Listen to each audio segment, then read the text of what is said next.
moment. Thank you very much indeed, Madam Deputy Speaker, and I thank all members and right honourable members for what has been a very interesting debate across this chamber. I also thank the Labour Party for their support on this measure, because that is, I think, wise on their part, but also indicates that they share at least this aspect of the government's vision for the economy.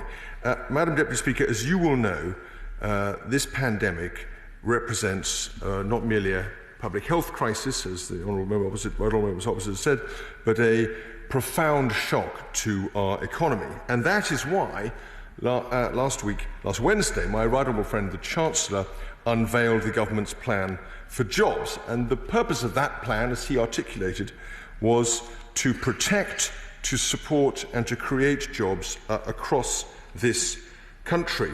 Now, as this debate has heard, the property market has been particularly hard hit, with almost 90% fewer mortgage approvals in May than was the case in February, before the lockdown began. Not only is this a source of terrible frustration and uncertainty for buyers and sellers who must put their lives on hold in this respect, as in so many others, but the reverberations have been felt across the economy.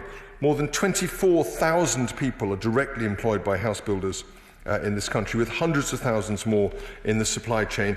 And there is a knock-on effect for removal companies, furniture stores, painters, decorators, and many other businesses, large or small, that benefit when people move. A point very nicely made by my friend, the member for Dudley South, when he talked about his role in the furniture APPG, and rightly so.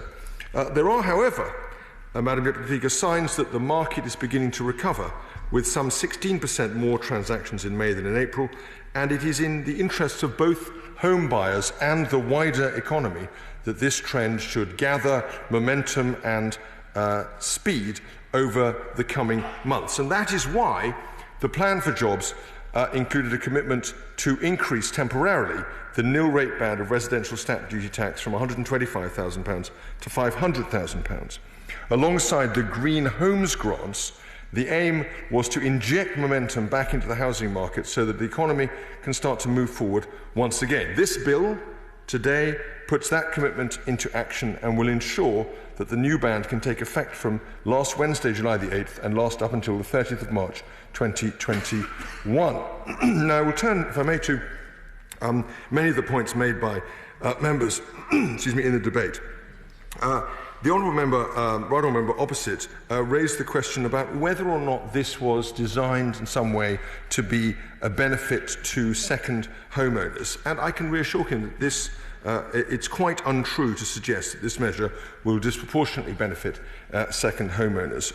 Although those buying second homes or buy-to-let properties will benefit, they will continue to pay, and will make a very important economic contribution in so doing. They will continue to pay an additional 3% on top of the standard stamp duty land tax rates. Let us not forget that it was this government that introduced the phasing out of finance cost relief, as well as the higher rates of stamp duty land tax for the purchase of additional property, all steps towards a more balanced tax treatment between homeowners and landlords. The member for Liverpool-Walton, in his opening speech, talked of the limited scale of this package of measures. All I can say to him is his memory is a lot shorter than many others. £30 billion used to be considered a rather large amount of money, and certainly no slouch of a budget to announce that much. And so it's a measure of how much our times have changed that should be seen to be the case. He raised, and the right honourable member opposite raised, the question of whether or not the government was reacting in some sense to a leak which nevertheless would have itself encouraged forestalling. I can tell him that I have dozens of officials across the Treasury thinking about tax strategy who have the concept of avoiding forestalling ingrained, tattooed on their eyebrows, embedded on their heart, like the word Calais on the heart of Queen Mary in the 16th century. And the idea that they would ever have contemplated that is risible, and they did not. They in fact did not. Let me turn to some of the other comments that have been made in this debate. The Honourable Member for Warwick and Leamington shared with us his concerns about growing wealth inequalities, and I understand that. Does he wish, or maybe the honourable member for Liverpool Walton would like to clarify what his position is on a wealth tax? Would he be in favour of that? What is the Labour Party position? He's welcome to intervene on me if he's got a view on that, as is the honourable member for Liverpool Walton, who perhaps could do so at the committee stage of this debate, because it's causing us a certain amount of uncertainty, and it must be causing voters even more. The Honourable Lady from Mitcham and Morden, in a very thoughtful speech, invited the government to build more. Well, I can direct her, if I may, to an article in The Guardian, 14th of November last year, pointing out that house building in England is at a 30-year high. As colleagues have mentioned, we have a £12.2 billion affordable homes programme in place at the moment. So she can take it, I hope, as read that both of those sides of the housing market are very, very well attended to at the moment. The question was raised by my honourable friend, the member for Runnymede and Weybridge, whether we should scrap stamp duty altogether.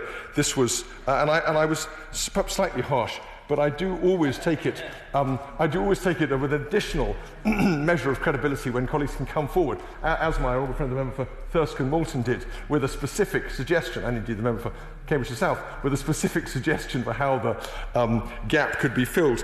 What was charming about the member for Cambridgeshire South was that although he believes that the abolition of this tax will fire up temporarily at least, will fire up the market, he didn't seem to think that doubling the additional tax would have any effect on the market. I thought that was an interesting economic contribution. I invite him to raise that possibility with his friends at the IFS, since he's a board member or a senior advisor there. Madam Deputy Speaker, let me wind up by saying this is an important measure which comes at a time when the pandemic has tested our economy to the limit. Through our collective effort, we will bring this virus under control. We have done so, we will continue to do so, and we will support our economy as it reopens in a way that is safe. And for these reasons, I commend this bill to the House. The question is that the bill be now read a second time. As many as that can say aye. Aye. And no. I think the ayes have it. The ayes have it. Under the order of the House of today, we now move to Committee of the Whole House. Order.